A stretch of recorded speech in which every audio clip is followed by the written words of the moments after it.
Las imponentes cataratas del Niágara cautivan por su belleza, grandeza y fuerza. Pero sus agitadas aguas esconden un misterio más profundo, desde historias de temerarios hasta almas perdidas. He aquí 15 historias más místicas asociadas a estas magníficas cataratas. Número 15. Historias místicas e iluminación nocturna. Las rugientes aguas de las cataratas del Niágara han cautivado a los visitantes durante siglos con su impresionante belleza y su crudo poder natural. Sin embargo, la magia de este increíble monumento cobra vida por la noche, cuando un elaborado sistema de iluminación baña los torrentes en cascada con deslumbrantes muestras de color y luz. Según la tradición local y las historias místicas transmitidas de generación en generación, la energía y la maravilla de las cataratas del Niágara se intensifican al anochecer. Los entusiastas turistas que visitan las cataratas por la noche afirman haber experimentado un espectáculo hipnotizador que no se parece a nada que hayan visto antes, y algunos dicen que es el espectáculo más hermoso que han visto en toda su vida. La tradición de iluminar las cataratas por la noche comenzó en 1860, cuando se instalaron más de 200 luces en honor a la visita de Alberto Eduardo, príncipe de Gales. En aquella época, estas luces, que se extendían a lo largo de más de 1,5 kilómetros de la garganta del Niágara, iluminaban tanto el lado americano como el canadiense de los rápidos. Su resplandor podía encenderse simultáneamente o alternarse en patrones, creando un deslumbrante drama visual. A lo largo de los años, la tecnología utilizada para iluminar las cataratas del Niágara ha seguido avanzando. Durante la Segunda Guerra Mundial, la iluminación solía apagarse por motivos económicos y de seguridad, pero desde 1974, los focos de xenón de alta potencia se han apoderado de sus haces, danzando fluidamente a través de geles de colores para bañar las turbulentas cascadas en un caleidoscopio de tonalidades. La gran altura de las cataratas añade una profundidad sobrecogedora a este espectáculo nocturno. Antes de continuar con este vídeo, pulsa el botón de suscripción y la campana de notificación ahora mismo. Número 14. La historia de Annie Taylor. El 19 de octubre, una maestra de 63 años llamada Annie Taylor logró algo que desafiaba a la muerte. Se lanzó por las cataratas del Niágara encerrada en un barril de madera y sobrevivió. Empujada por la desesperación económica, Taylor descendió deliberadamente en su tosca cápsula por las rugientes cataratas, con la esperanza de ganar fama y asegurar sus finanzas, convirtiéndose en la primera persona en conquistar los furiosos torrentes. En 1901, Taylor había caído en la miseria y la pobreza. Viuda y residente en Bay City, Michigan, se mantenía como profesora de baile, pero le costaba llegar a fin de mes. Inspirada por las lucrativas acrobacias publicitarias de los temerarios de las cataratas del Niágara, decidió apostar su supervivencia a su sensacional caída en cascada.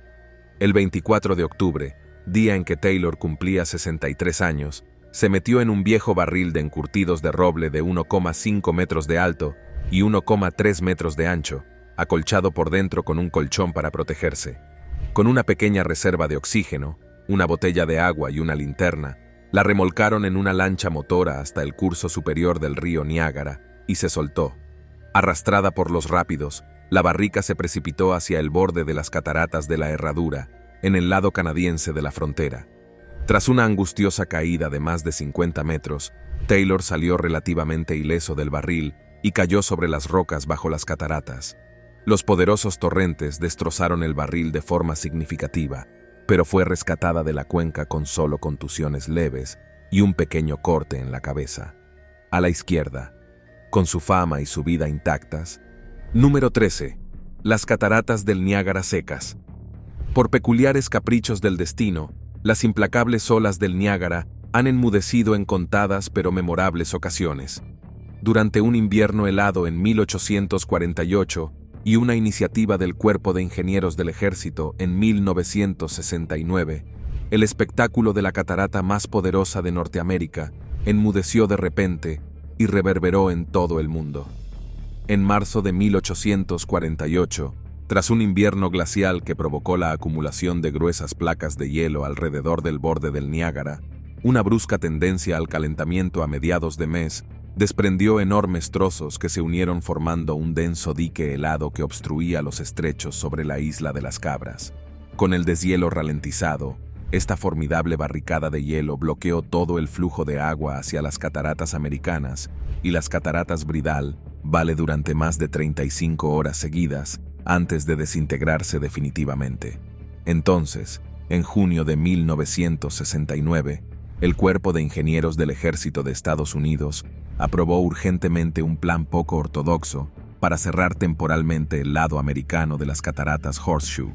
Temiendo el colapso por los incesantes desprendimientos de rocas a lo largo de ese segmento, los ingenieros construyeron diques de contención, desviando toda el agua hacia el lado canadiense de la herradura, dejando en cambio seco el canal americano para estudiar y estabilizar la ladera de talud que se desmoronaba debajo. Esta parada intencionada de las cataratas, que duró casi medio año hasta noviembre, permitió a los geólogos reforzar y reconstruir ampliamente las estructuras en peligro alrededor de las cataratas americanas, cuyos cimientos están ahora al descubierto. Número 12. Las proezas de la cuerda floja. Durante la época sin aliento en la que los temerarios burlaban regularmente a la muerte en las cataratas del Niágara, un ambicioso acróbata llamado Steve Pierre se ganó una fama especial y, en última instancia, la perdición gracias a sus excepcionales proezas. A pesar de que Pierre deslumbró a los espectadores caminando sobre el furioso abismo por unos delgados cables, pereció al intentar cruzar con una cuerda sin precedentes directamente sobre el punto más ancho de la caída, lo que cimentó su leyenda. Nacido en Stamford, Ontario, en 1840, Pierre se entrenó durante años para emular las acrobacias del famoso funambulista francés Charles Blondás sobre las peligrosas líneas de las calderas del Niágara. El valor se convirtió en obsesión y Pierre perfeccionó incansablemente su equilibrio e intrepidez antes de su actuación inaugural sobre la cuerda floja de las cataratas, el 27 de junio de 1887, en un cable tendido desde el puente Whirlpool hasta tierra firme. Para deleite de las multitudes, cruzaba de mano en mano mientras colgaba de una rodilla, aumentando a veces el suspense. Embriagado por el aumento de su fama, Pierre quería eclipsar el legado de Blondin con una hazaña aún más audaz: cruzar completamente el puente del arco inferior del lado americano hasta la colina canadiense de Clifton Hill, luchando contra los fuertes vientos del punto medio del otoño.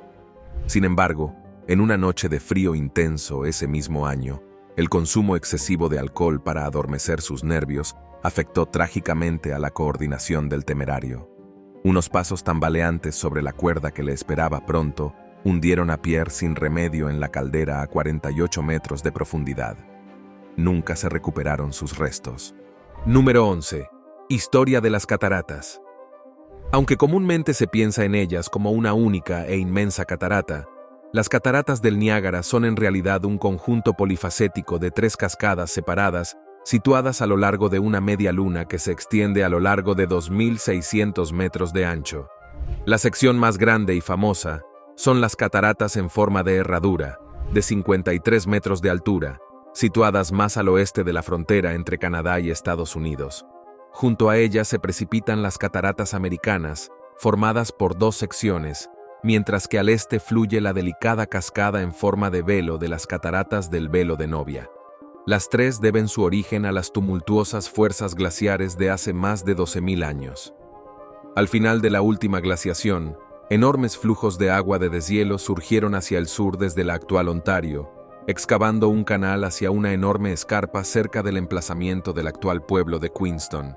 Al caer sobre este precipicio, el tremendo torrente excavó un desfiladero de 11 kilómetros que se extendió gradualmente por la península del Niágara a medida que se abrían las compuertas que retenían los grandes lagos. Combinadas, las 3 enormes cataratas vierten actualmente unos 750.000 galones de agua por segundo en un estruendoso despliegue del poder de la naturaleza y la dinámica de fluidos, líquido suficiente para llenar más de 2 millones de bañeras al día. En los momentos de mayor iluminación diurna, la nube de niebla que se eleva más allá de las cataratas Horseshoe puede incluso crear a veces fugaces arcoíris que los visitantes pueden admirar mientras estudian la arquitectura líquida más espectacular de la geología. Número 10. Cueva del Agujero del Diablo. Cerca de los atronadores torrentes de las cataratas del Niágara, se esconde la premonitoria apertura de la cueva del agujero del diablo. Envuelta en espeluznantes leyendas sobre espíritus vengativos en su interior y el extraño fallecimiento de un famoso explorador de los primeros tiempos, según se dice, maldito. Esta caverna rocosa excavada tras las cascadas ha infundido miedo durante siglos, con relatos nativos que advierten de seres malignos al acecho para cobrarse las víctimas que se atrevan a entrar. Incluso los mapas advierten a los visitantes de su ominosa energía, aún perceptible hoy en día. Según cuenta la leyenda, el explorador francés del siglo VII, René Robert Cavalier de la Salle, se burló de las funestas advertencias de sus guías sénecas mientras cartografiaba la región y se adentró burlonamente en el agujero del diablo en busca de espíritus a los que enfrentarse. Se dice que, nada más entrar en la húmeda cámara, la Salle oyó una voz incorpórea que pronunciaba su nombre antes de exigirle que saliera de la cueva en ese mismo instante y dejara de viajar hacia el oeste. Salió tambaleándose. Sacudido por la experiencia, el aún desafiante pionero reanudó su expedición, solo para soportar a partir de entonces una racha de 2 años de calamidades, incluyendo enfermedades, ataques hostiles y rutas de suministro fallidas, hasta que fue asesinado por su propia tripulación amotinada en Texas. En los siglos posteriores, muchos han declarado haber experimentado intensas sensaciones de pavor al explorar Devil's Hole y el abrumador olor a podredumbre que emana de sus profundidades. Los campistas de las inmediaciones suelen oír gritos y un rugido sobrenatural tras la puesta de sol, comparado con la furia de las cataratas, solo igualada por la rabia de entidades al acecho que siguen siendo territoriales sobre su guarida. Las innumerables desgracias, lesiones e incluso varias zambullidas mortales de los buscadores de emociones que desoyen las advertencias han reforzado las tradiciones nativas, que protegen el agujero del diablo como terreno prohibido que no debe pisarse sin invitación. Número 9. Caché de las monedas. Bajo las rugientes aguas de las cataratas del Niágara se esconde un misterioso secreto. Innumerables monedas se esconden en las profundidades acuáticas, arrastradas por las furiosas corrientes a lo largo de los años, enterradas para siempre bajo las cataratas. Un atisbo de este tesoro mundial se reveló en 1969, cuando unos ingenieros interrumpieron brevemente el flujo de la emblemática catarata para investigar y reforzar el lecho rocoso que se desmoronaba debajo, dejando al descubierto una fracción de las monedas de todo el mundo que se han acumulado allí a lo largo del tiempo. Al emerger las cuencas drenadas, gruesas capas de monedas brillantes resplandecían en el fondo fangoso del río, captando la curiosidad de los espectadores. Algunas monedas se remontaban a más de un siglo, mientras que otras habían sido arrojadas a las cataratas apenas unos días antes. Todos los visitantes de las cataratas del Niágara aprenden pronto la tradición, que promete buena fortuna y un retorno garantizado a quienes arrojen una moneda a los rápidos. Y allí, en la base de la catarata vacía, estaba la prueba de que generación tras generación hacían caso a la llamada de la superstición. Según las estimaciones más conservadoras, había más de 1 millón de monedas esparcidas por el lecho del río, y éstas solo representaban una mínima parte de las que probablemente había esparcidas por las laderas ocultas bajo las aguas turbulentas. Número 8. Batalla con los guerreros Séneca. El 14 de septiembre de 1763, una de las pérdidas más devastadoras de los británicos en la guerra franco-india se produjo en el desfiladero del río Niágara, un suceso que ahora se conoce como la masacre de Devil's Hole. Un convoy de suministros de más de 80 soldados cayó en una emboscada mortal orquestada por miembros de la tribu Séneca. Incapaces de tomar represalias contra la emboscada, tácticamente dominante y despiadada, los soldados británicos fueron masacrados.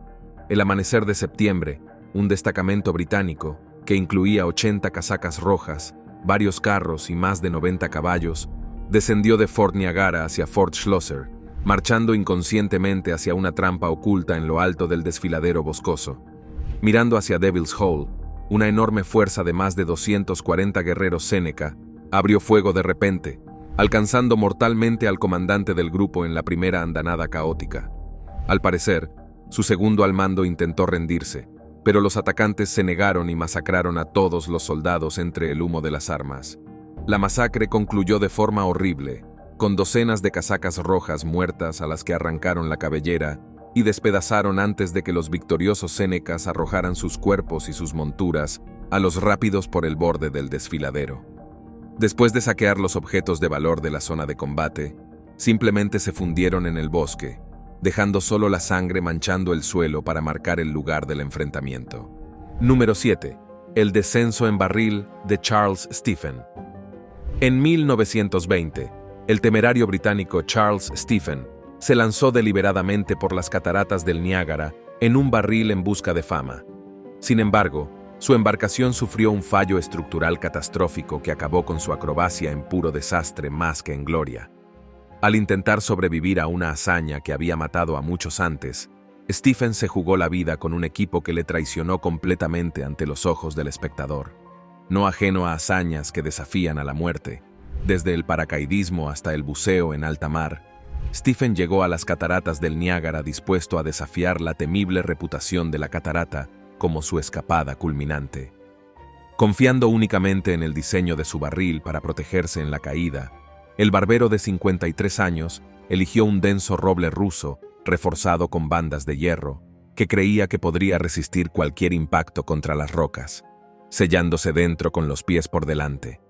El 5 de agosto de 1920, Stephen se precipitó instantáneamente hacia las voraces cataratas en forma de herradura. Apenas unos segundos después, el barril se abrió violentamente contra las enormes rocas ocultas bajo la superficie de la cascada. Indefenso dentro de su cápsula destrozada, Stephen fue visto por última vez, levantado a medio camino fuera del barril en medio de remolinos de espuma antes de desaparecer en las furiosas corrientes. Las manos cortadas seguían encadenadas a la pared del barco. Los horrorizados testigos se dieron cuenta inmediatamente de que no sería posible ningún rescate. Días después, los restos de la embarcación de Stephen aparecieron río abajo, destrozado casi hasta el punto de ser irreconocible, sin rastro de su ahora legendario ocupante. Número 6. El fantasma del edificio del Club Echo. El Echo Club, antaño una glamurosa mansión del siglo XIX situada junto a las cataratas del Niágara, atrae a los visitantes de hoy en día con su lujosa gastronomía y hospitalidad, junto con una escalofriante oferta paralela de avistamientos de fantasmas residentes y actividades paranormales e inexplicables relacionadas con su pintoresco pasado. Construido por el empresario Thomas Welch en 1885, los extraños sucesos acaecidos desde su época sugieren que algo o alguien sigue ocupando el majestuoso edificio más allá de sus moradores. Según los relatos de muchos testigos documentados durante más de un siglo, al caer la noche se producen en el club diversos fenómenos sobrenaturales, lo que lleva al personal y a los aficionados a la caza de fantasmas a creer que la mansión sigue albergando espíritus persistentes. Luces parpadeantes, puertas que se abren solas, objetos que se caen inexplicablemente y gritos fantasmales que atraviesan la oscuridad apuntan a posibles travesuras fantasmales originadas por el papel del lugar, primero como finca familiar y luego como funeraria, antes de convertirse en restaurante. Las historias más convincentes giran en torno a una aparición. Los clientes dicen haberla visto en la sala de cine roja y dorada del Echo Club, con papel pintado de terciopelo y balcones con palcos. Los testigos describen el avistamiento de una joven resplandeciente, vestida con un vaporoso vestido marfil, que pasea por el piso superior del teatro y desaparece instantáneamente al acercarse. Su expresión llorosa y su vestimenta anticuada indican que se trata de una persona del bullicioso pasado de la mansión, que no parece dispuesta a abandonar del todo, ni siquiera después de la muerte. Número 5. El ermitaño de las cataratas del Niágara.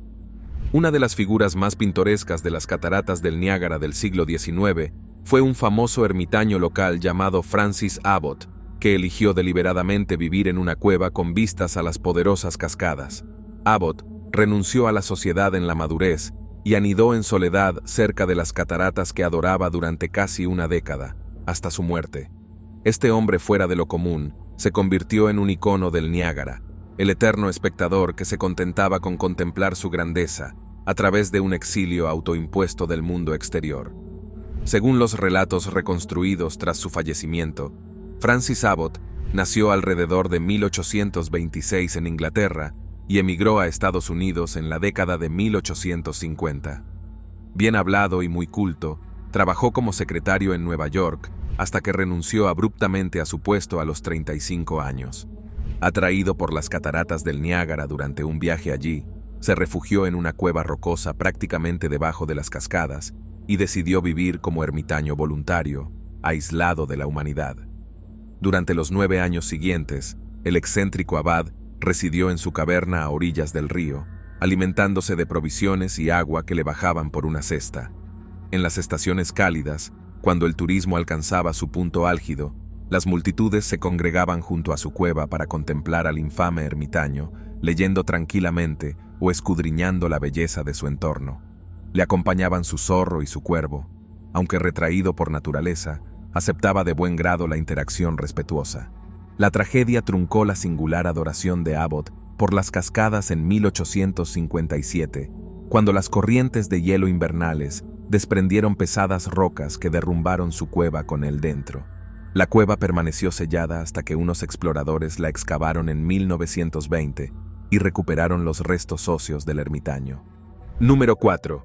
El cementerio de Drummond Hill.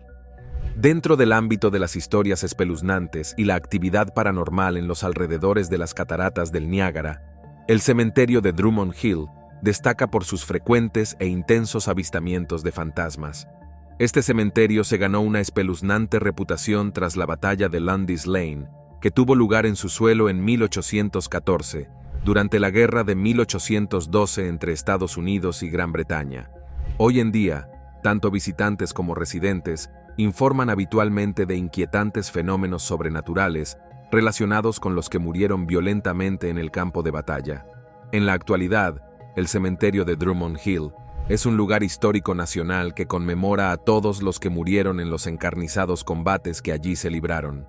Sin embargo, muchos creen que varias almas nunca abandonaron la zona y siguen rondándola.